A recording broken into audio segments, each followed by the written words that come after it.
வங்க கடல் ஆழம் என்ன வல்லவர்கள் கண்டதுண்டு, அன்பு கடல் ஆழம் யாரும் கண்டதில்லையே. என்னுடைய நாயகனே ஊர்வணங்கும் நல்லவனே, உன்னுடைய அன்பு கந்த வானம் எல்லையே.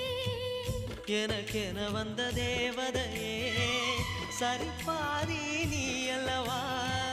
நடக்கையில் உந்தன் கூட வரும் நிழல் போலே நான் அல்லவா. கண்ணன் கொண்ட ராதையர ராமன் கொண்ட சீதையர மடி சேர்ந்த பூரதமே மனதில் வீசும் மாருதமே. நன்றி சொல்ல உனக்கு வார்த்தை இல்லை எனக்கு, நான் தான் மயங்குறேன். என்னுடைய மனச தந்துவிட்ட பிறகும் ஏம்மா கலங்குற.